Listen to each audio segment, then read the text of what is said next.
Well, as those finance ministers try to work out a second bailout, Greek leaders are getting ready to sell off some prime assets. The Prime Minister, George Papandreou, wants to raise 50 billion euros over the next 3 years. Up for grabs, a casino in Athens, a golf course, on roads, toll roads, and a stake in a gas supply. I know which one I'd get. Yeah, Ireland and Portugal are also looking to raise some cash. Dublin says it's not planning a fire sale, but it could sell stakes in the state-owned horse breeding estate and Aer Lingus. And in Portugal, there were reports since denied that Qatar Airlines was interested in part of a state airline, TAP.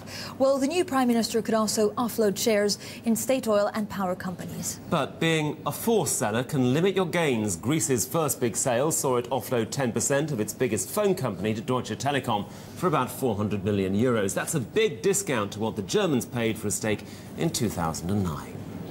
Now, for more on this state asset sell-off, let's talk to James Close. He's a partner in government services at Ernst Young. Thank you so much for coming in. James, I guess the main problem or the main worry that these governments must have is, well, sure, I want to sell. I need to bring in money in my coffers, but I don't want to sell on the cheap side. When is the right time for them to sell? Or do they just have to sell no matter what?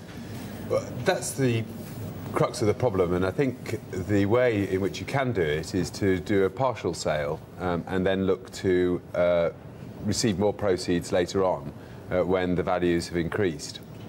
And how are these asset sales actually being managed? Do you need, as Olli Rehn suggested, a special privatisation agency to do this, an involvement of the IMF?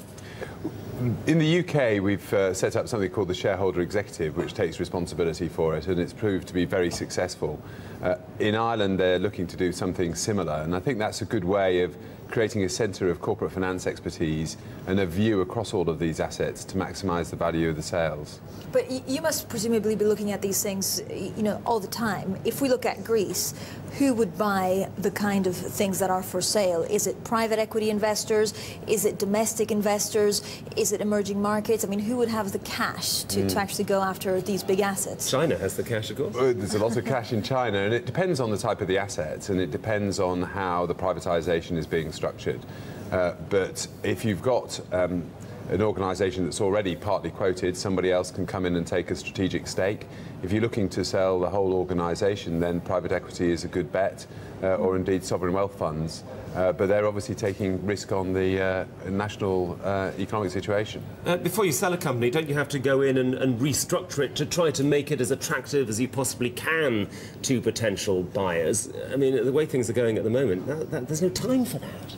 Well, that's, again, a big problem, because if you don't, you leave money on the table. So you have to really dress up these businesses and show the potential benefits that an investor has in terms of creating value from them. I also wonder, James, I mean, you talk about China, and they do have the cash, but if you're, you know, the Greek guy on the street who protests already because a lot of the sovereignty goes to Europe, how happy would you be with actually one of your crown jewels being taken over by not only a foreign country, but China?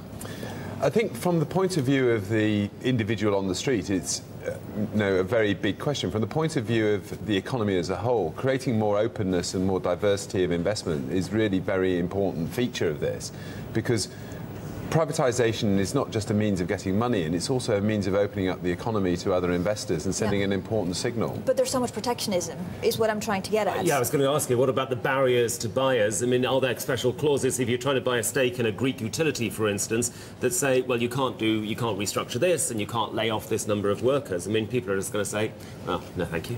Well, that's the trade-off between value and, you know, the effectiveness of these privatisations. If you want to put protectionist measures in, it'll cost you money. James, if you look at the periphery countries, what country is going to have a better job, is going to do a better job at selling their assets? Greece, 50 billion they want to raise in 3 years. Are they going to be able to do that? Well, that's a huge amount of investment, but they do have a lot of assets that they can put up for sale.